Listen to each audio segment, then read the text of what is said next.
Hey everyone, Jeremy Bennett here. Let's look at how powerful your mind is. Let's compare your mind to the most sophisticated man-made device ever created, the computer.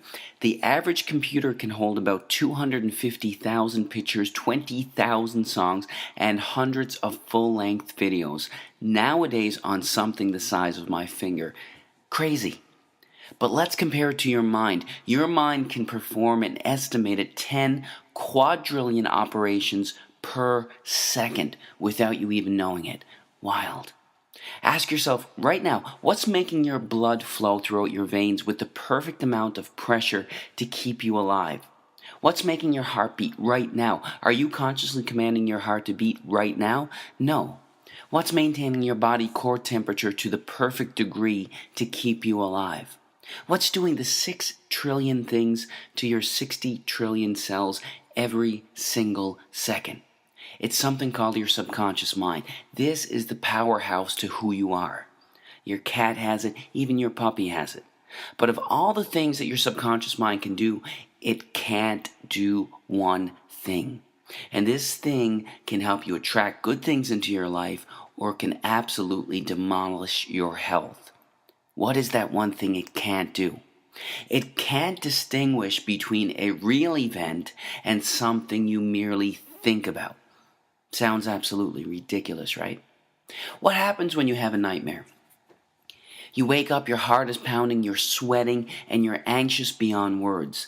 The nightmare existed in your mind. You weren't in any real danger at all. But your mind didn't know that. You physiologically reacted as if the nightmare was actually taking place in reality. There was a study conducted where a doctor hooked up an elite athlete, a professional skier, to a device that measured the athlete's muscle fibers. He told the skier to merely think about skiing down a hill without moving a muscle. The act of thinking about skiing down the hill actually made the same muscle fibers that would have actually fired off if he were to be actually skiing fire off from thoughts. This has been demonstrated time after time with the placebo effect. Group A suffering from a particular illness gets prescribed a pharmaceutical FDA-approved drug specifically designed to treat that illness. Group B suffering from the same illness gets a sugar pill, thinking it's real medication. Both groups get cured. In fact, the New England Journal of Medicine published a study involving two groups suffering from the same degenerative knee disorder. Group A had a surgery designed to scope out the knee and relieve the symptoms of the disorder. Group B, with the permission of the family, had a fake surgery. A placebo surgery, thinking that they had a real surgery. Only 3 small incisions were made in the kneecap, but no real surgery was performed. Both groups reported that the surgery was a success. In fact, researchers are suggesting that a minimum of 1/3 of all medical treatment, including surgery, is due to the belief that the treatment is going to work. The placebo effect. Most people don't realize that there is also something called the nocebo effect. It's practically the opposite of the placebo effect.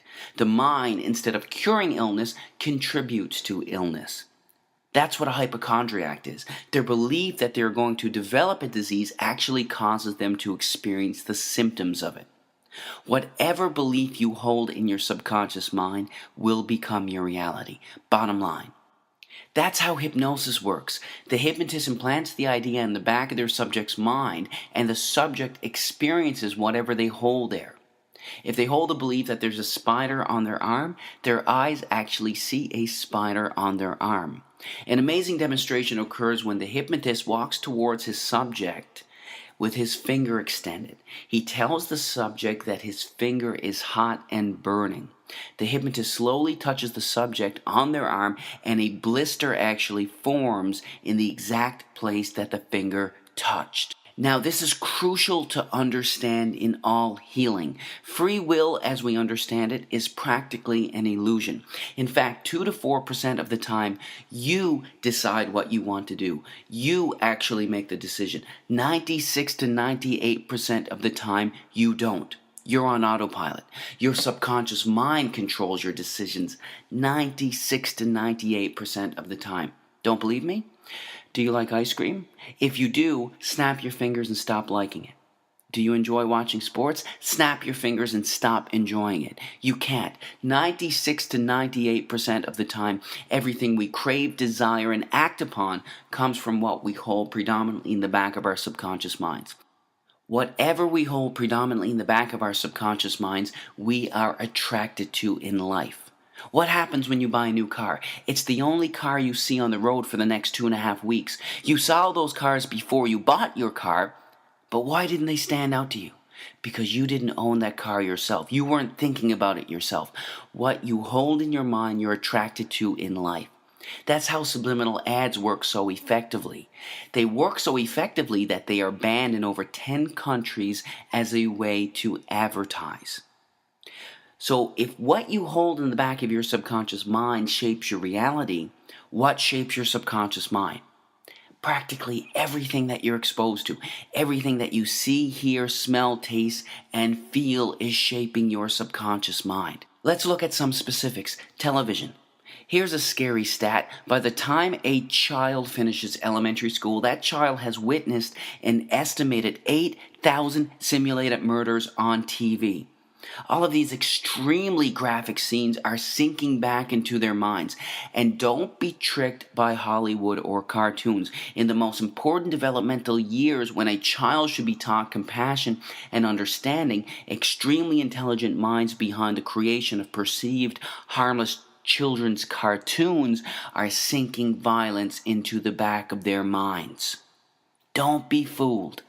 What are you listening to on the radio? Every single word or thought you hold in your mind has a particular vibrational frequency. Negative words or intentions have slower vibrational frequencies, and positive words have higher vibrational frequencies. This is a song by Lady Gaga called Bad Romance. Some of the lyrics are, I want your drama, I want your ugly, I want your disease, I want a bad, bad romance. Our thoughts create us. We have to be extremely careful with what we are feeding our minds.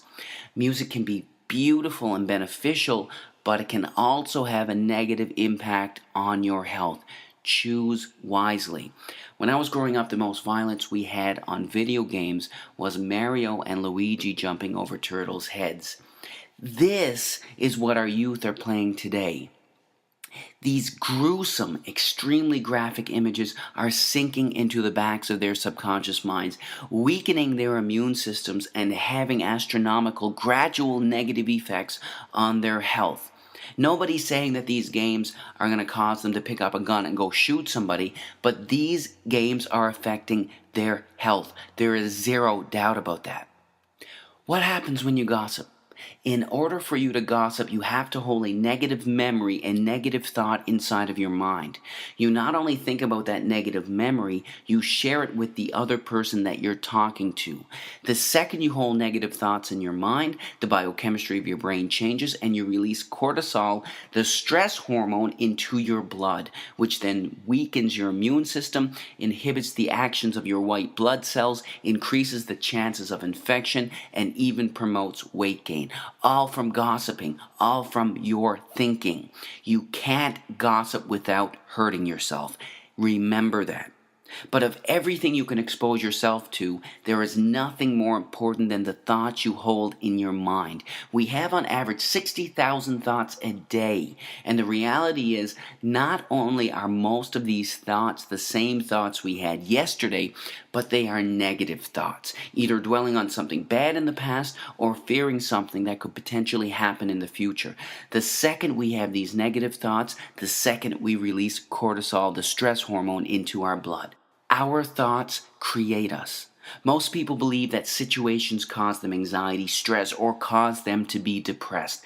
The reality is this: there is absolutely no situation in the entire universe that can cause someone to experience anxiety. None. It's your psychological reaction to the situation that can cause you to experience anxiety, not the situation itself. This is crucial to understand. Why is it that when one person skydives, their brain releases endorphins, the good feeling chemical, into their blood, while releasing cortisol into another's? It's the same situation. How can the company of one person cause excitement in one person while making another person stressed? It's because it's never the situation that causes anyone to experience anxiety, but their reaction to it. You create your anxiety, not a situation. When you truly fundamentally understand this truth, that's when you realize that you control your anxiety, not a situation. It's one of the most liberating feelings you can ever experience. If you create it, you can take it away. Your thoughts control your life. You are the creator of your everything. Choose your thoughts wisely. God bless.